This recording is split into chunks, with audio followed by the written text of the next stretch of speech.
यहाँ से class start कर दी है, तो सबसे पहले यहाँ पर हेडिंग डालते हैं हम लोग, rotation of coordinate axis. This is rotation of coordinate axis, rotation of coordinate axis. सबसे पहले ये हम लोग हेडिंग डालते हैं, और इसमें बहुत ज्यादा कुछ करने को नहीं होता है, आपको सीधा सीधा याद रखना है कंसेप्ट को।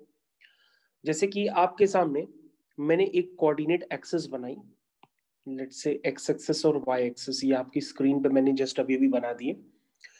इसके बाद आपने क्या किया कि आपने अपनी एक्सिस को रोटेट कर दिया थीटा के एंगल से। यानी कि अगर आप ध्यान से देखें, ये दोनों एक्सिस अभी भी परपेंडिकुलर हैं, एक्स एक्सिस और वाई एक्सिस। अगर हम इनको थीटा से रोटेट करते हैं तो थीटा से रोटेट करने पर आपकी एक्सिस कुछ इस तरीके से नजर आएंगी। ये पहले भी परपेंडिकुलर है, बाद में भी परपेंडिकुलर रहती है, रोटेशन के बाद भी। तो अगर आप ध्यान से देखें कि आपने जो अपने एक्सिस को रोटेट किया है, वो एंगल मैं आपको यहाँ पे क्लियर कर देता हूँ, वो एंगल है थीटा। तो देखिए बच्चों किस तरीके से आपने अपनी एक्सिस को रोटेट किया। तो जिस तरह से एक्स एक्सिस रोटेट हो गई, तो वाई एक्सिस भी ऑटोमेटिक रोटेट हो गई। तो आप अगर ध्यान से देखें तो आपकी ओल्ड एक्सिस जो है वो स्मॉल एक्स वाई से हेलो मैंने सर। रोटेट की है। यस बेटा बताइए। सर मेरी आवाज क्लियर आ रही है ना सर? हाँ हाँ बताइए बेटा। हाँ सर। तो मैंने अभी क्या किया, अपनी कोऑर्डिनेट एक्सिस को थीटा के एंगल से रोटेट कर दिया। जैसे ही रोटेट किया तो वो थीटा का एंगल मैंने आपकी स्क्रीन पे दिखाया हुआ है। तो बच्चों जिस तरह से शिफ्टिंग ऑफ ओरिजिन का कंसेप्ट मैंने आपको बताया था कि स्मॉल एक्स रिप्रेजेंट कन्वर्ट हो जाता है कैपिटल एक्स प्लस एच में, स्मॉल वाई कन्वर्ट हो जाता है कैपिटल वाई प्लस के में, उसी तरीके से बच्चों यहाँ पे भी एक ट्रांसफॉर्मेशन आपको लगाना होता है, और वो ट्रांसफॉर्मेशन लगाते ही आपके पास नई कोऑर्डिनेट एक्सिस के रिस्पेक्ट में इक्वेशंस कन्वर्ट हो जाती है। तो बच्चों आपको शिफ्टिंग ऑफ ओरिजिन हम पहले से ही बता चुके हैं। तो शिफ्टिंग ऑफ ओरिजिन का जानकारी आपको पहले से ही है कि कभी भी ओरिजिन को शिफ्ट करके अगर h, k पर हम ले जाते हैं और किसी भी नए पॉइंट की लोकेशन हम नए कोऑर्डिनेट एक्सिस के रिस्पेक्ट में बताते हैं, तो ऐसे केस में अपनी ओल्ड इक्वेशन को नए कोऑर्डिनेट एक्सिस के रिस्पेक्ट में रिप्रेजेंट करने के लिए हम स्मॉल एक्स को लिख देते हैं कैपिटल एक्स प्लस एच, और स्मॉल वाई को लिख देते हैं कैपिटल वाई प्लस के। तो ये मैंने आपको बताया था शिफ्टिंग ऑफ ओरिजिन यानी कि ट्रांसलेशन में। लेकिन ये ट्रांसलेशन नहीं है, ये रोटेशन है। तो रोटेशन में आपको ध्यान देना पड़ेगा। मैं एक्सेस को ओरिजिन के अबाउट क्या करता हूं, रोटेट करता हूं। तो ये मैंने एक्सेस को ओरिजिन के अबाउट आपके सामने रोटेट किया। तो ये आपकी नई कोऑर्डिनेट एक्सेस है, दिस इज कैपिटल एक्स और कैपिटल वाई। अब आप बच्चों क्या करेंगे कि आपको पहले कोई पॉइंट दिया होगा स्मॉल एक्स वाई, ठीक है ना। अब आपको क्या करना है, उस नए पॉइंट जो आप बनाना चाहते हैं नए कोऑर्डिनेट एक्सिस के रिस्पेक्ट में, उसके लिए आपको क्या ट्रांसफॉर्मेशन लगाने पड़ेंगे वो आपको 100% पता होने चाहिए, ठीक है।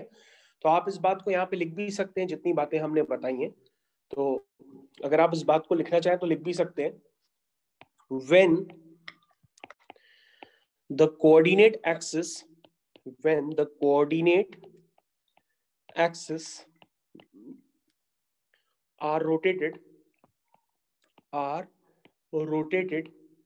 in anti-clockwise direction through an angle theta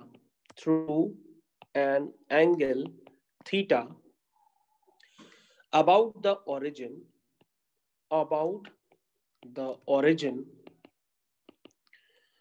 the coordinate of a point P, the coordinate of the point P in the plane are obtained by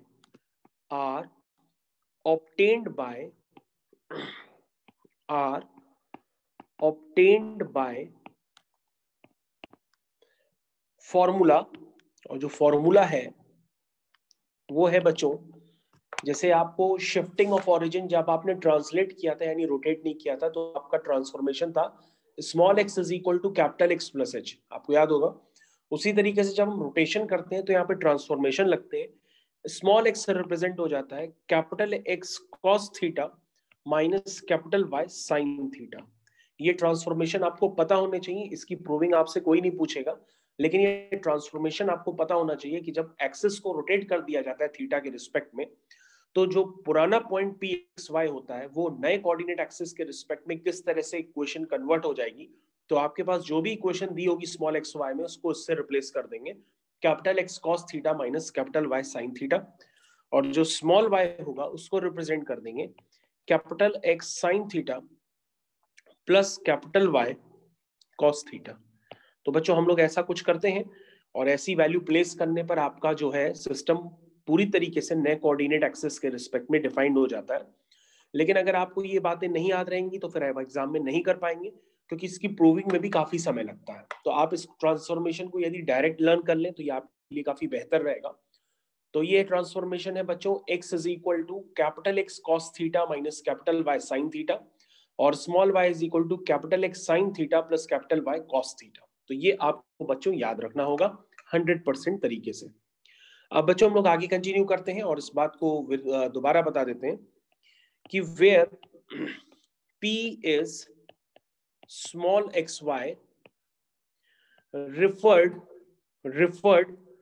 to coordinate axis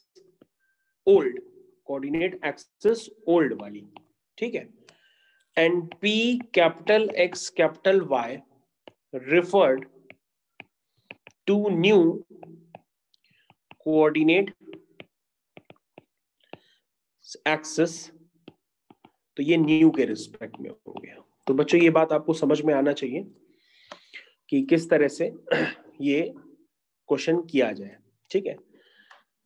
तो बच्चों इस तरह के रोटेशन का कंसेप्ट अब आपको हमेशा पता होना चाहिए कि रोटेशन के लिए आपको क्या ट्रांसफॉर्मेशन लगाना होता है। जैसे small x is equal to capital X cos theta minus capital Y sine theta, और small y is equal to capital X sine theta plus capital Y cos theta. अगर आप इसको याद रखेंगे तो क्वेश्चंस आपसे काफी जल्दी हो जाएंगे, ठीक है। तो सभी बच्चों को ये बात पता होनी चाहिए। चलिए अब हम लोग आगे कंटिन्यू करते हैं दूसरे कंसेप्ट्स की तरफ। तो सभी बच्चे आप यहाँ पे आगे हेडिंग डालेंगे, this is pair of straight lines. तो पेयर ऑफ स्ट्रेट लाइंस के और क्या कंसेप्ट होते हैं जो अभी आपको नहीं पता है, वो सारी बातें मैं आपको बताने जा रहा हूँ। तो सभी बच्चे यहाँ पर हेडिंग डाल सकते हैं वापस, पेयर ऑफ स्ट्रेट लाइंस। तो सभी बच्चे हेडिंग डालेंगे यहाँ पर, पेयर ऑफ स्ट्रेट लाइंस। तो पेयर ऑफ स्ट्रेट लाइंस का ऐसा भी कौन सा कंसेप्ट है जो आपको पता नहीं है, वो आज आप समझ लीजिएगा। जैसे बच्चों आपके पास दो इक्वेशन है, एक इक्वेशन है L1 is equal to A1x plus B1y plus C1 is equal to 0, and L2 equal to equation है A2x plus B2y plus C2 is equal to 0, ठीक है। अगर बच्चों हम इन दोनों की कंबाइंड इक्वेशन लिखेंगे तो कंबाइंड इक्वेशन बन जाएगी L1 L2 is equal to 0। L1 L2 equal to 0 का मतलब ये हुआ कि A1x plus B1y plus C1 into bracket A2x plus B2y plus C2 is equal to 0, ये बन जाएगा। और बच्चों जब आप इस ब्रैकेट्स को ओपन वगैरह करेंगे, इनको आपस में मल्टीप्लाई करेंगे, तो ऐसा करने पर मतलब आप यहाँ पे लिख लीजिए, by opening the brackets and comparing the terms with general equation तो बच्चों आपके पास जो इक्वेशन बनेगी वो सेकेंड डिग्री की इक्वेशन होगी ऑफ सेकेंड डिग्री, तो non homogeneous second degree equation बनेगी। जब आप इसको मल्टीप्लाई करेंगे तो इक्वेशन कुछ इस तरह से बन के आएगी, this is ax square plus 2hxy plus by square plus 2gx plus 2fy plus c equal to 0। तो बच्चों आपको ये बात समझनी होगी कि जब आप combined equation of pair of straight line करेंगे लिखेंगे और उनको आपस में मल्टीप्लाई करेंगे तो आपके पास इस तरह से 2 डिग्री नॉन होमोजीनियस इक्वेशन बन के आएगी। नॉन होमोजीनियस बच्चों इसलिए कहते हैं क्योंकि यहाँ पे हर टर्म की जो डिग्री है वो सेम नहीं है। जैसे इसकी डिग्री 2 है, इसकी 2 है, क्योंकि x और y को कंबाइन करेंगे तो 2 हो जाएगी। इसकी भी 2 है, लेकिन इसकी 1 है, इसकी 1 है और इसकी 0 है। इसलिए बच्चों ये क्या कहलाती है, this is non homogeneous equation. ठीक है। अब बच्चों आपको समझना होगा कुछ और बातें। जैसे बच्चों आपने ये इक्वेशन लिखी तो जरूर है, लेकिन यहां पर कंडीशंस होती हैं कि ये पेयर ऑफ स्ट्रेट लाइन को कब रिप्रेजेंट करेगी और कब रिप्रेजेंट नहीं करेगी। ये बात आपको समझना बहुत कंपलसरी है, क्योंकि इस पे ऑब्जेक्टिव क्वेश्चंस बन जाते हैं कि 2 degree non homogeneous equation pair of straight line कब रिप्रेजेंट कर सकती है, कब नहीं कर सकती है। तो बच्चों इसमें क्या करना होता है, जैसे आपने ये 2 डिग्री होमोजीनियस इक्वेशन लिखी है, नॉन होमोजीनियस जो इक्वेशन लिखी है, आपको करना क्या होता है, अगर ये पेयर ऑफ स्ट्रेट लाइन को रिप्रेजेंट कर रही होगी तो आप इसमें से दो अलग अलग नई लाइंस निकालने की कोशिश करेंगे, क्योंकि आपकी जो कंबाइंड इक्वेशन ये जो बन करके आई है वो बनी किससे है, वो a1x plus b1y plus c1 और दूसरी बनी है a2x plus b2y plus c2, इन्हीं को कंबाइन करने पर बनी है। इसका मतलब ये 2 डिग्री नॉन होमोजीनियस इक्वेशन क्या कर रहा है, ये दो लाइंस को ही तो रिप्रेजेंट करेगा। तो बच्चों अगर ये दो लाइंस को रिप्रेजेंट हम इसको करवाना चाहते हैं तो हम क्या करते हैं, हम इसको क्वाड्रेटिक बना लेते हैं x में, हम इसको x में क्वाड्रेटिक बना लेते हैं। तो बच्चों जब हम इसको x में क्वाड्रेटिक बनाएंगे तो ये क्वाड्रेटिक कुछ आपको इस तरह से नजर आएगी, जैसा कि मैं आपकी स्क्रीन पे लिख रहा हूं। ठीक, अब बच्चों अगर ये x में क्वाड्रेटिक है तो उसके दो रूट्स होंगे, तो दो रूट्स आप कैसे लिखेंगे, आप लिखेंगे x equal to minus B plus minus under root of B square minus 4ac upon 2a, ऐसे ही तो लिखेंगे आप दोनों रूट्स। ठीक है। अब बच्चों अगर आप ये बताओ कि अगर आप जब इसको लिखोगे तो आपको कुछ यहाँ पे फीलिंग आएगी, जैसे आप बी स्क्वायर माइनस 4ac लिखोगे तो b की जगह क्या है, b की जगह है 2hy प्लस 2g का whole square minus 4ac, c की जगह है by square plus 2fy plus c, यही सारे तो टर्म आएंगे।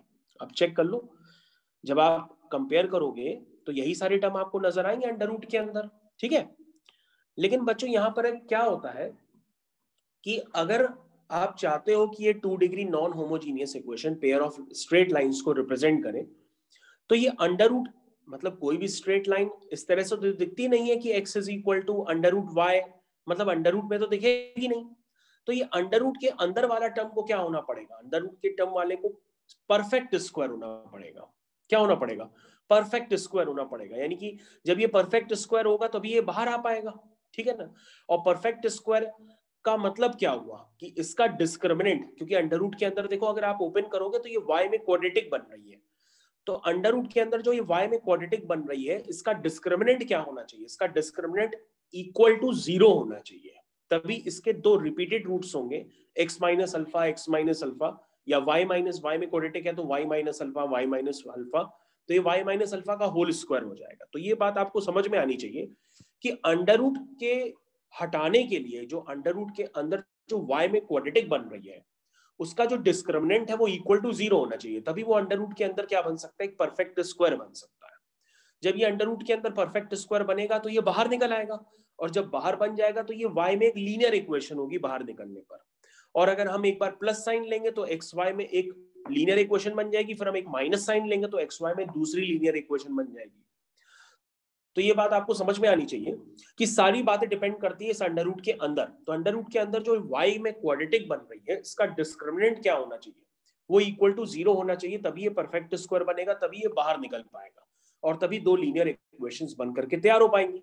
क्योंकि ओवरऑल आपको करना क्या है, आपको करना तो सिर्फ यही है कि आपको एक ऐसी कंडीशन जनरेट करनी है कि ये 2 डिग्री नॉन होमोजीनियस इक्वेशन क्या जनरेट करे, वो जनरेट करे पेयर ऑफ स्ट्रेट लाइंस को। तो ये बच्चों पेयर ऑफ स्ट्रेट लाइन को तभी जनरेट कर सकती है जब अंडर रूट के अंदर जो y में क्वाड्रेटिक बन रही है इसका डिस्क्रिमिनेंट क्या हो, वो इक्वल टू 0 हो, तभी ये दो लीनियर इक्वेशंस में रिप्रेजेंट करेगी। वरना अंडर रूट के अंदर अगर ये फंसी रह जाएगी तो ये इरेशनल टाइप की इक्वेशन बन जाएगी, और वो इक्वेशन कभी आपने देखी नहीं है। मतलब इस तरह की इक्वेशन आपने खुद नहीं देखी कि x प्लस रूट वाई, मतलब रूट वाई अजीब टाइप का हो जाएगा, इसलिए वो इक्वेशन नहीं कहलाएगी। तो इसको इक्वेशन बनाने के लिए अंडर रूट के अंदर जो भी y में क्वाड्रेटिक बनेगी उसका आपको डिस्क्रिमिनेंट इक्वल टू 0 करना पड़ेगा। तो बच्चों जब आप इसका डिस्क्रिमिनेंट इक्वल टू 0 करते हो तो आपके पास ये कंडीशन आती है जो मैं आपको लिखने जा रहा हूं। This is ABC plus 2FGH minus AF square minus BG square minus CH square equal to 0। ये बच्चों डिस्क्रिमिनेंट जब y में क्वाड्रेटिक बनी थी स्क्वायर रूट के अंदर, उसका जब डिस्क्रिमिनेंट 0 करोगे तो आपके पास ये कंडीशन निकल करके आएगी। ठीक है, और इसी कंडीशन पर ये 2 डिग्री नॉन होमोजीनियस इक्वेशन जो आपको ऊपर लिखी हुई है वो क्या रिप्रेजेंट करेगी, pair of straight line represent करेगी। तो बच्चों आपको आज के बाद याद रखना होगा कि पेयर ऑफ स्ट्रेट लाइन के लिए रिप्रेजेंट करने के लिए जरूरी है कि ABC plus 2FGH minus AF square minus BG square minus CH square equal to 0। ठीक है, और एक कंडीशन और होती है कि ये पेयर ऑफ स्ट्रेट लाइन दो सेम भी हो सकती हैं, दो अलग अलग भी हो सकती हैं। तो आपको ये ध्यान रखना होगा कि अगर H square equal to AB है तो ये दोनों जो लाइंस बनेंगी वो सेम होंगी, और H square greater than AB है तो ये जो लाइंस होंगी वो डिस्टिंक्ट होंगी, मतलब दो अलग अलग लाइंस आपको दिखाई देंगी।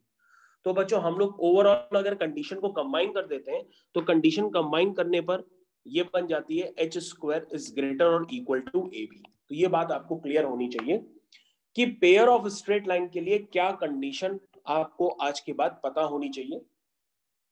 आपको पता होनी चाहिए कि अगर कोई, अब आप दोबारा समझ लीजिएगा इसको शॉर्ट में, कि ax square plus 2hxy plus by square plus 2gx plus 2fy plus c equal to 0, इस तरह से अगर आपके पास एक 2 degree non homogeneous equation given है, आप लिख लीजिए भले, this is 2 degree non homogeneous equation अगर आपके पास इस तरह से गिवन है, तो बच्चों ये पेयर ऑफ स्ट्रेट लाइन तभी रिप्रेजेंट कर सकती है जब इसका डेल्टा जो हो वो इक्वल टू 0। और डेल्टा आप किसको कहते हो, this is ABC plus 2FGH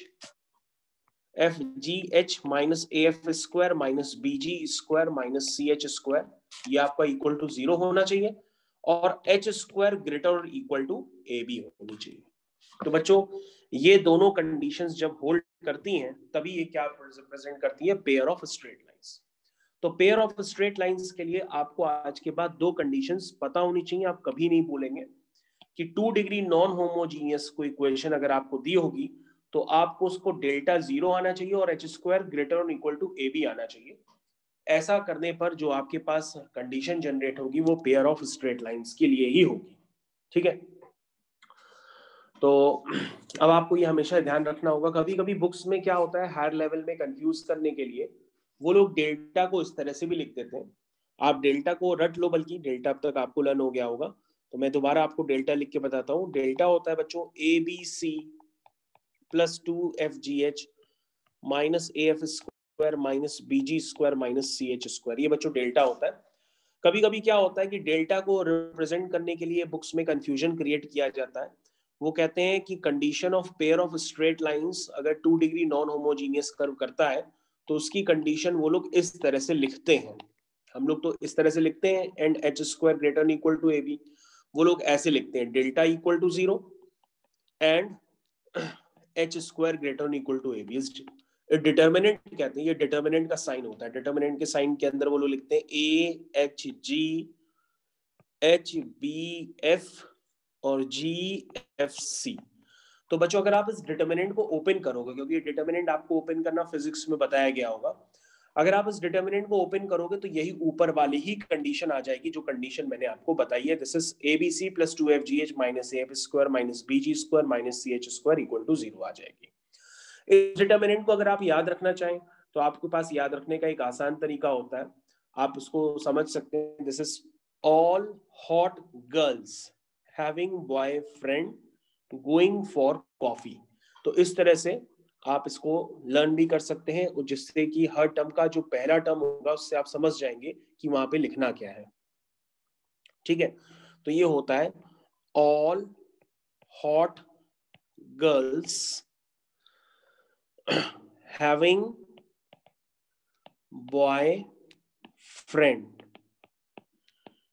going for coffee।